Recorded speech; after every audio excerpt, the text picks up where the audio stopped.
Добрый вечер, уважаемые телезрители и радиослушатели. В эфире передача «Якутск сегодня». Мы выходим одновременно на телеканале НВК Саха и на радиостанции Т-Тим. За режиссерским пультом сегодня Мария Новгородова и Николай Слепцов, и я, ведущий Евгений Тен. Напоминаю, что мы выходим в прямом эфире, поэтому вы можете задать интересующие вас вопросы, позвонив нам в студию по номерам 32 00 66 и 32 11 66. Что ж, друзья, зимой в Якутске, как и в целом в нашем регионе, возрастает опасность пожаров бытовых. В преддверии длинных новогодних праздников все чаще актуальным становится вопрос обеспечения пожарной безопасности. Елки, гирлянды, фейерверки могут не только приносить нам радость, но и стать источником пожарной безопасности. Поэтому в предновогодние праздники усиливаются меры по профилактике. Об этом мы и поговорим сегодня с нашими уважаемыми гостями. Итак, в студии сегодня Скрябин Валерий Валерьевич, замначальника управления по делам гражданской обороны и чрезвычайных ситуаций окружной администрации города Якутска, и Тихонов Александр Григорьевич, начальник отделения отдела надзорной деятельности и профилактической работы по городу Якутску, управления надзорной деятельности и профилактической работы ГУ МЧС России по республике Саха-Якутия. Здравствуйте. Здравствуйте. Итак, Александр Григорьевич, Валерий Валерьевич, в чем же все-таки заключается профилактическая работа по предупреждению пожаров в зимний период? Профилактика пожаров проводится в целях предотвращения пожаров, ограничения их распространения и защиты людей от пожаров. У нас она проводится в виде информирования. Именно нашим отделом проводится также в виде профилактических визитов, в виде консультирования, в виде контрольно-надзорных мероприятий. Это у нас с юрлицами, с индивидуальными предпринимателями, которые для граждан населения что-то, либо в местах с массовым пребыванием людей. Да, вот в виде этого у нас проводится. Да, вот действительно, это комплекс мероприятий, направленный на предупреждение возникновения пожаров. То есть это, если считать как профилактику в организациях, это, например, во-первых, назначение ответственного по пожарной безопасности.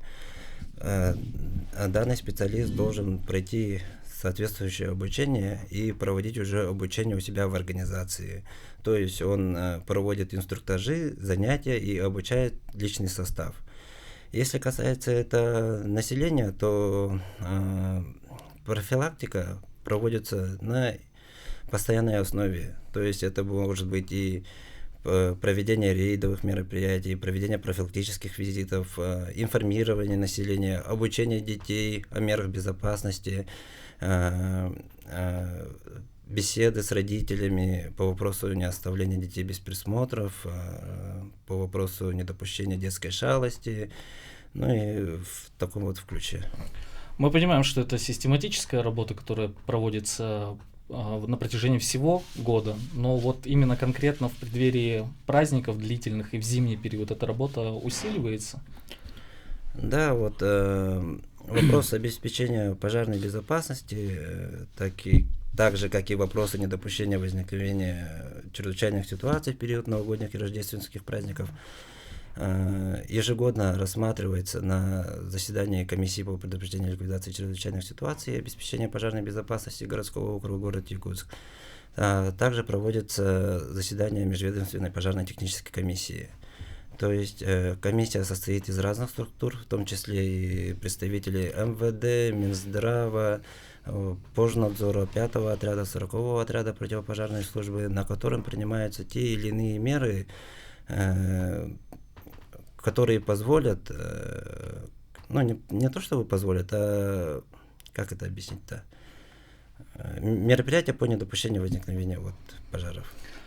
Понял. Перейдем к следующему вопросу. К сожалению, происходят пожары и в жилых домах, в которых гибнут люди. Каковы причины этих пожаров и какие из них наиболее частые?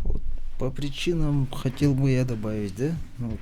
У нас основные причины пожаров — это неосторожное обращение с огнем, неосторожность при курении и неисправность электрических приборов, электропроводки. Вот самые основные у нас направления, да?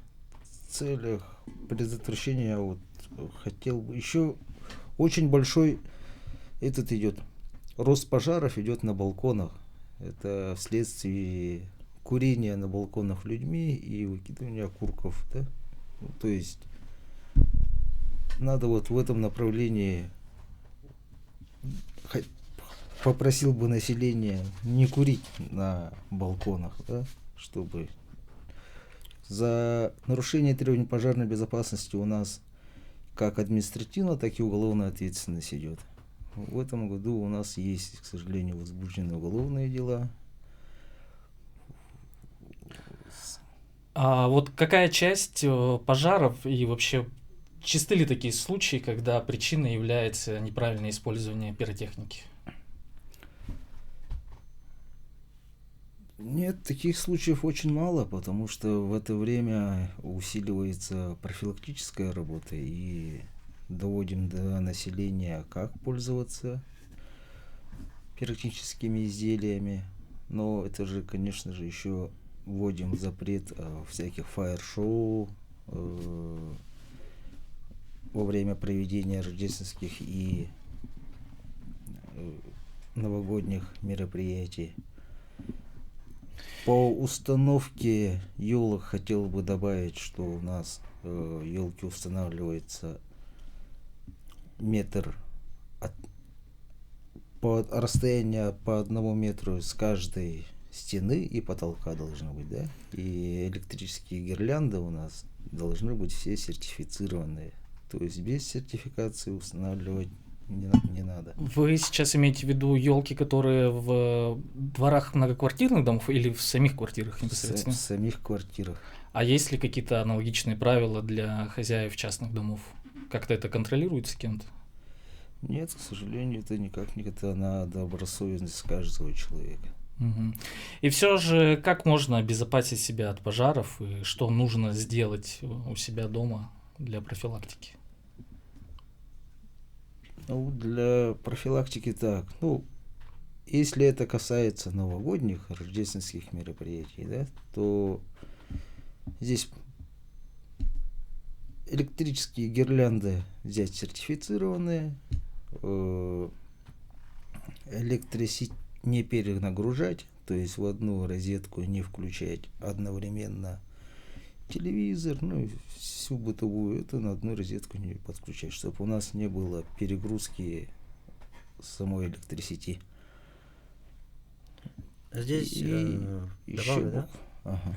Здесь, в принципе, чтобы не допустить возникновения пожара у себя дома, ну, во-первых, необходимо установить автономный дымовой пожарный извещатель. Об этом мы поговорим еще немного позже. Установить автономный дымовой пожарный извещатель, проверить наличие и целостности электропроводки, ну, соответственно, при выходе из дома выключать все бытовые приборы, не перенагружать электросети. И что самое важное, ну, это не касается, конечно, пожарной безопасности, хотелось бы попросить жителей, чтобы они обеспечили у себя бесперебойный источник электроснабжения, резервный. То есть сейчас на улице минусовые морозы, минус 45 на улице. При возможном отключении электроэнергии, его включении возможен, ну, небольшой сбой. То есть как короткое замыкание, которое может привести к возникновению пожара. Поэтому А если, не дай бог, все-таки пожар случился, какие первые меры до вызова соответствующих служб должны предприняться? Что нужно сделать самостоятельно? При обнаружении очага пожара, да, ну, если При обнаружении первым делом позвонить, конечно, пожарную охрану, детей и себя и родственников, кто есть внутри дома, в безопасную зону, то есть на улицу. Не надо там собирать документы, ничего. Просто вышли на улицу к соседям, позвонили в пожарную часть. И при приезде пожарной охраны встретить, указать, показать, открыть ворота, если надо. И в целях, чтобы не распространялся огонь, там, двери открытыми не оставлять, окна не бить, чтобы кислород не поступал внутрь дома. Ну, тушить самому, как я понимаю, не рекомендуется, да, начинать? Ну, если возгорание маленькое, первым делом, конечно, попытаться потушить надо будет. А обычно у нас пожары проходят, когда человек в состоянии сна, то есть ночное время, да? И там человек сильно не разберется, что да как. Задымление увидели, надо побыстрее выйти из дома. Всех взять и выйти, все остальное можно восстановить. Хорошо, спасибо. Скажите, вы проводите рейдовые мероприятия и с какой целью? Рейдовые мероприятия у нас проходят совместно с администрацией города Якутска, социальными службами, но это у нас все идет по согласованию. Мы охватываем, как правило, многодетных семей, семей, попавшихся в трудную ситуацию, да, и социально опасные. Вот упор в основном на них делается. А что касается юридических лиц, по каким объектам, на каких объектах вы заостряете свое внимание?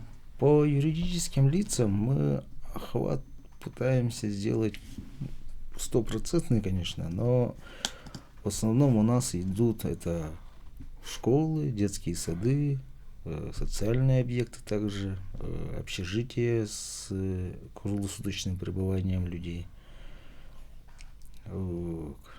объекты с массовым пребыванием людей. Ну, то есть досуговые, да, какие-то заведения? Да. Это у нас проводится в виде контрольно-надзорных мероприятий и либо профилактических визитов. Также к нам очень много обращаются как консультирование. Мы всегда идем навстречу, консультируем, как должно быть, что должно быть.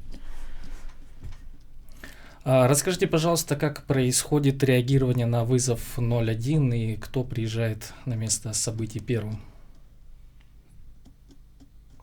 Подразделение пожарной охраны. Как вызов поступил, пожарная охрана сразу же выезжает немедленно. И туда приезжает первый расчет. Начинает по всем поступившим вызовам, даже если бывают у нас сложные вызова, да, когда приезжает, все равно на любой вызов мы реагируем, приезжаем, смотрим. Если, конечно же, происходит пожар, с нашего отдела выезжают дознаватели и уже проводят следственные мероприятия по выявлению виновных лиц, причины пожара, восстановлению. Тому уже проходит комплекс необходимых мероприятий. И в контексте предыдущего вопроса, как вы взаимодействуете именно с управлением по гражданской обороне и чрезвычайным ситуациям? Есть ли у вас какое-то распределение обязанностей? Я добавлю, да? В общем, у нас с Главным управлением МЧС России заключено соглашение об оперативном обмене информацией. То есть сигнал, поступающий, например, на 01, он дублируется в единую дежурную диспетчерскую службу. Первый, кто приезжает на пожар, это будет всегда этот пожарный расчет. При этом пожарный расчет при проведении разведки доводит информацию до 01 до ЕДДС. Наша единая дежурная диспетчерская служба при получении данного сигнала, соответственно, организует оповещение руководящего состава окружной администрации города Якутска и направляет аварийно-спасательную службу города Якутска, которые находятся также в нашем учреждении. По прибытии организовывается взаимодействие с пожарным расчетом, организовывается первоочередное жизнеобеспечение населения, то есть, как это объяснить-то, Если пожар произошел на территории Гагаринского округа, в первую очередь мы оповещаем руководство окружной администрации города, руководителя Гагаринского округа, департамент жилищных отношений, управляющую компанию. То есть на место пожара по прибытию уже, как это объяснить-то? Ну, то есть вы аккумулируете эту информацию Да, у себя и аккумулируем уже информацию дальше... и организуем первоочередное жизнеобеспечение населения. Вот, например, в зимний период при условии низких температур мы направляем туда еще дополнительно автобусы для обогрева. Это пункты мобильного обогрева. То есть пока идет период тушения, жители обогреваются в автобусе. Спасибо, Валерий Валерьевич. И еще один вопрос к вам. Последние годы в Якутске работает программа по установке автономных дымовых пожарных извещателей для многодетных семей. Сможете рассказать поподробнее об этой программе, как она реализуется? Данное мероприятие было включено в нашу муниципальную программу в 2023 году в целях исполнения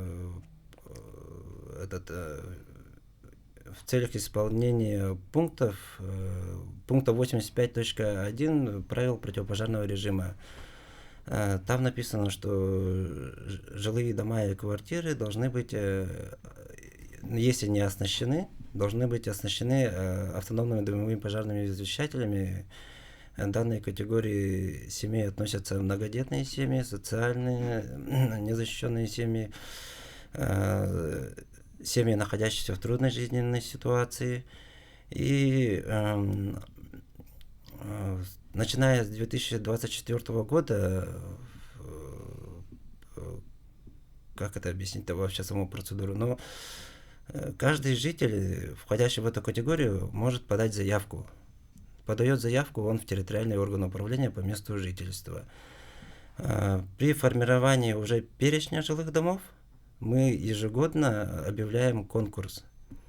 Вот, например, вот в 2024 году, если мне память не изменяет, сейчас я посмотрю. Вот в 2024 году на предусмотренные средства было установлено АДПИ для 1176 многодетных семей. Данная тенденция была продолжена еще и в 2025 году.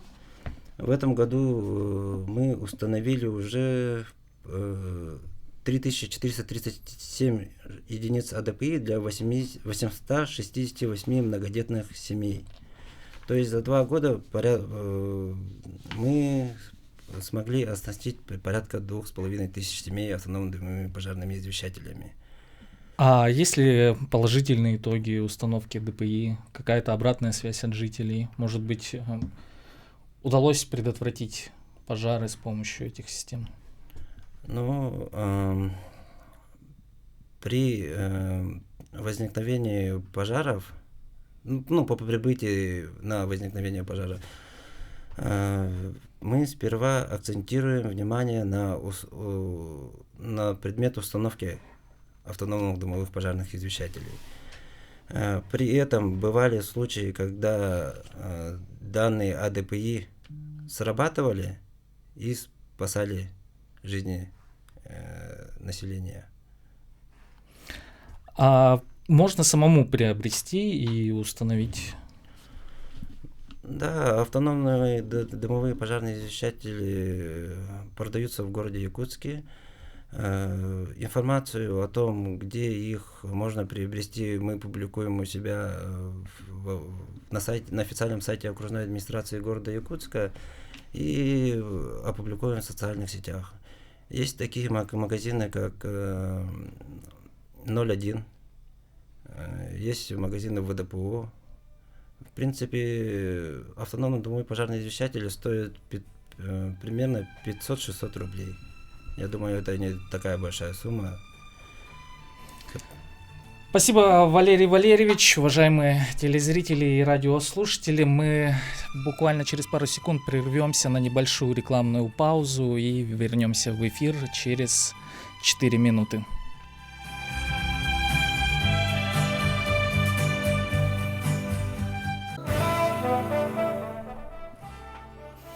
Друзья, я напоминаю, что в эфире передача «Якутск сегодня», и темой нашего разговора сегодня стала проблема противопожарной безопасности в зимний период, и в частности в новогодние праздники. У нас в гостях Валерий Валерьевич, Александр Григорьевич.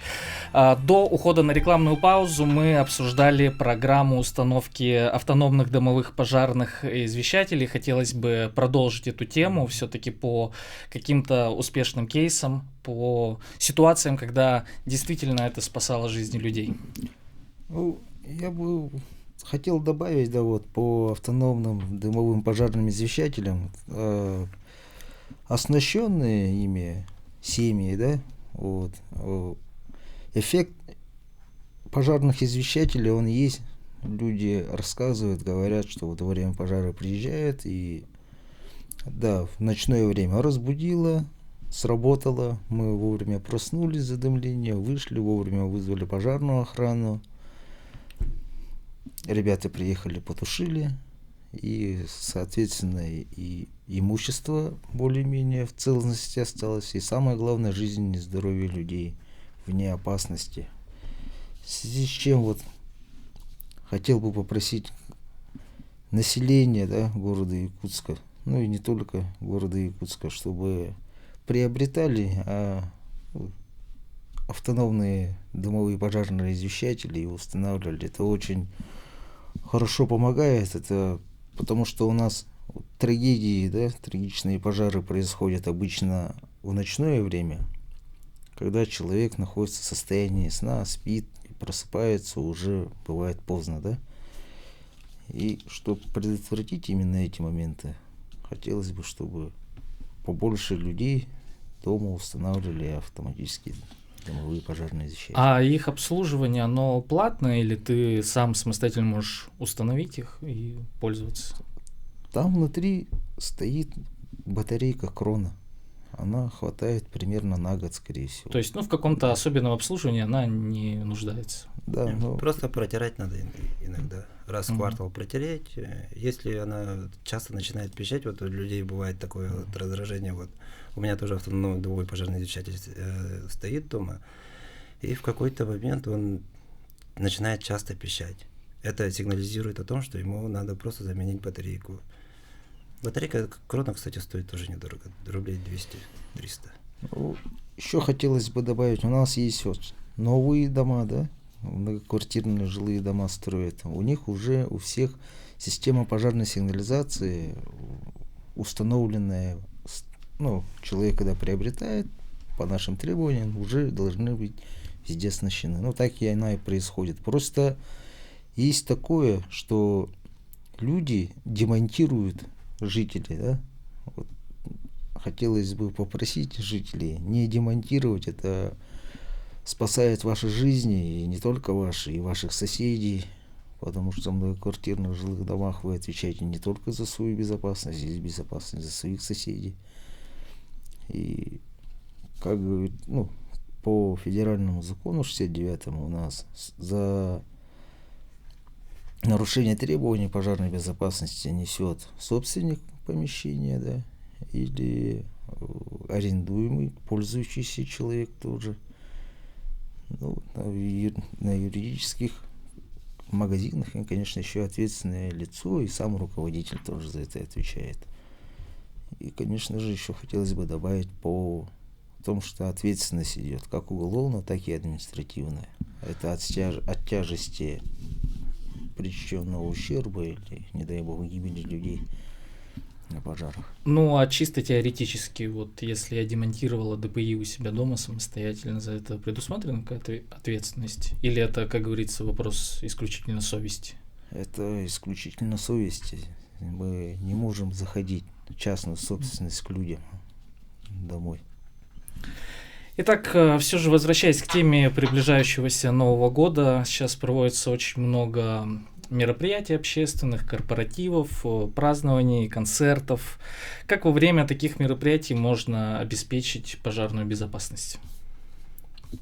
Так, ну, окружной администрацией города Якутска уже были изданы все распорядительные документы по обеспечению безопасности в новогодние праздники.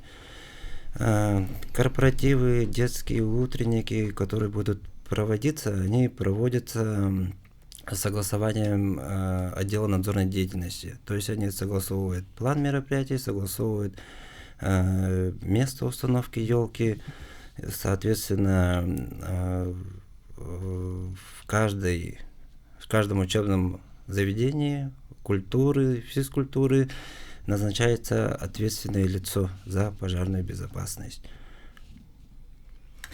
А что касается использования пиротехники в домах многоквартирных домов, в ТСЖ, в СОТах, предусматриваются ли какие-то регламенты по использованию? Окружной администрацией города Якутска было издано распоряжение, в соответствии с которым при проведении культурно-массовых мероприятий запрещается использование пиротехнических изделий в помещениях. То есть в помещениях нельзя. При этом были определены места запуска пиротехнических изделий. Данные места были согласованы с отделом надзорной деятельности, и начиная от с 20 декабря они их будут уже готовить, организовывать там сан-точки, развешивать плакаты по безопасному использованию пиротехнических изделий. Ну и, соответственно, после завершения всех праздничных мероприятий будет организована расчистка данных территорий. Информацию о местах запуска пиротехнических изделий можете ознакомиться на официальном сайте окружной администрации города Якутска.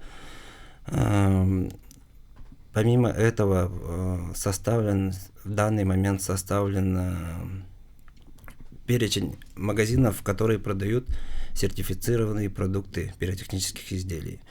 То есть данный список мы опубликуем в ближайшие дни. Попрошу граждан, гостей, жителей города Якутска обратить на это особое внимание, потому что использование пиротехнического изделия, не имеющего сертификации, может быть чреватым. А сколько подобных централизованных точек в городе создано и примерно их расположение? Места запуска пиротехнических изделий созданы во всех территориальных органах управления. То есть в каждом округе есть определенная точка, где... Да, в каждом округе есть определенные не точки, а точки. То есть их несколько мест в каждом округе. Информацию также можете запросить у своего территориального органа управления.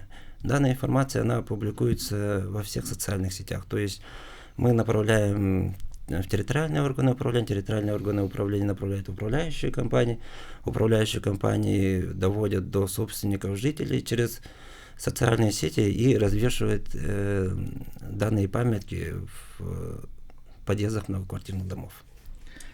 И все же мне кажется, что не все люди будут использовать данные точки, и много во дворах многоквартирных домов будет запускаться пиротехники. На этот случай есть какие-то универсальные правила, какие-то регламентирующие использование? Добавлю, каждое пиротехническое изделие, да, он делится по классам.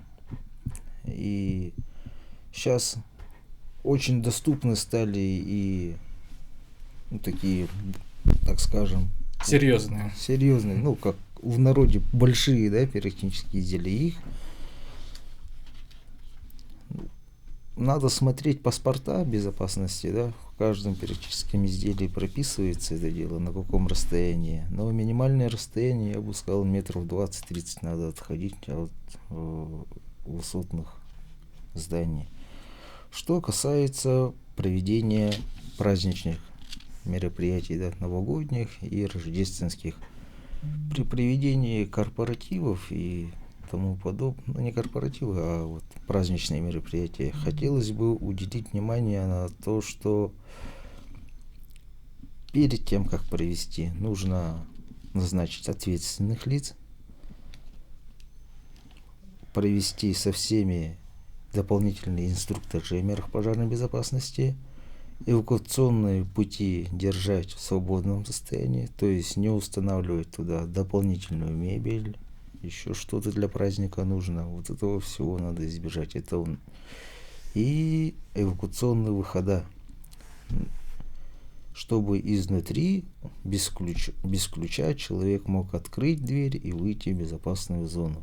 Это все делается в случае ЧС какого-нибудь. У нас человек взял и покинул свободно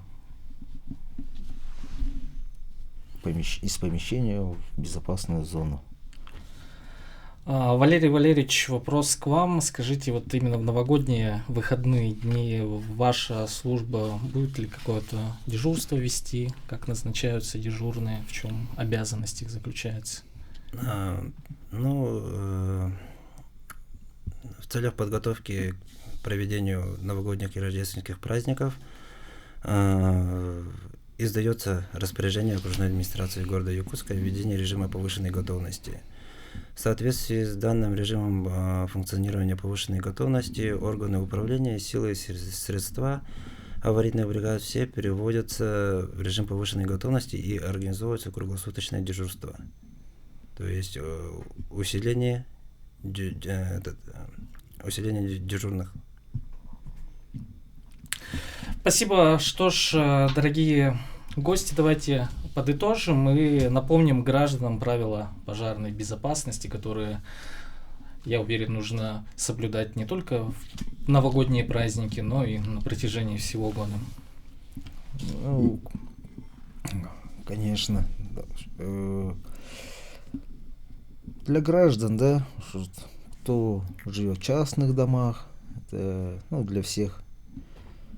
Это, конечно же, не перегружать электроустановки, да, в одну розетку много электроприборов не подключать.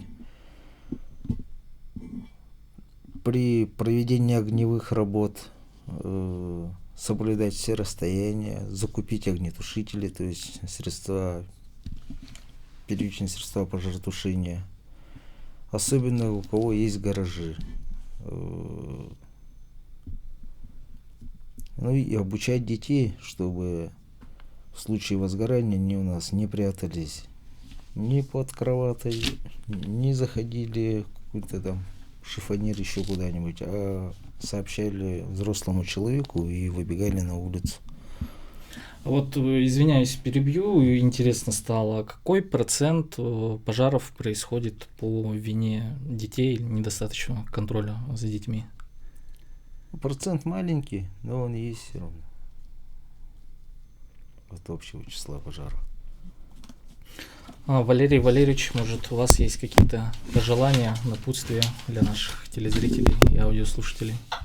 Так, я бы хотел пожелать всем провести безопасный Новый год. При этом не забывать о мерах пожарной безопасности, не оставляйте детей без присмотра взрослых, не перезагружайте электрооборудование. Прошу всех приобрести автономный дымовой пожарный извещатель. Если у вас энергокотел газовый, от электричества, который идет, то прошу приобрести резервный источник питания. Также самое главное, будьте осторожны при устройстве елки. Это самый такой, для детей радостный момент, для родителей это еще одна точка внимания, так скажем. Потому что возможно возникновение пожаров при устройстве уже самой елки. И самое главное, не используйте свечки и вату. Александр Григорьевич, еще в заключении такой вопрос. Мы обсудили с вами моменты по обеспечению противопожарной безопасности в частных домах, на предприятиях, в многоквартирных домах. Но что касается портативных гаражей и машин, я уверен, что тоже бывают случаи их возгорания, и, может быть, на этот случай у вас тоже есть какие-то меры предосторожности для людей, которые в зимние праздники, в мороз будут оставлять свои машины. Ну, пожары бывают. Они у нас связаны обычно с также электропроводкой, либо кто-то утеплил машину неправильно. В основном вот этим бывают моменты, да. И надо будет, хотелось бы добавить, чтобы при утеплении автомашины, чтобы смотрели, чтобы к коллектору ничего горючего не подпускали, и также в основном машина у нас сгорает из-за того, что отсутствует первичный состав пожаротушения, то есть огнетушителя в машинах не имеется практически ни у кого. Спасибо. Итак, друзья, у нас в гостях сегодня был Валерий Валерьевич Скрябин, заместитель начальника управления по делам гражданской обороны и чрезвычайных ситуаций окружной администрации города Якутска, и Александр Григорьевич Тихонов, начальник отдела надзорной деятельности и профилактической работы по городу Якутску, Управление надзорной деятельности и профилактической работы ГУ МЧС России по Республике Саха-Якутия. Друзья, может быть, у вас есть какие-то новогодние пожелания нашим телезрителям и радиослушателям, которые не касаются пожарной безопасности? Кто мы сегодня немного нагнали с вами предостережение. Я понимаю, что береженого Бог бережет, но и тем не менее. Всех жителей и гостей с наступающим Новым годом, хорошего настроения, все начатое закончить в этом году, и удачи. Да, присоединяюсь к словам Александра Григорьевича. Хотелось бы, чтобы таких пожаров вообще происходило меньше. Лучше, чтобы их вообще не происходило. Лучше, чтобы их вообще не происходило, чтобы жители, гости столицы провели безопасный Новый год. И чтобы, конечно, чтобы чтобы не происходило вообще вот таких вот чрезвычайных ситуаций. И хотелось бы попросить жителей, чтобы они начали с себя. То есть, как уже было, как мы уже обсуждали здесь, собственник несет уже ответственность за свое имущество. Поэтому хотелось бы, чтобы жители уже сами. Спасибо, друзья. С вами была программа «Якутск сегодня». Всего самого хорошего.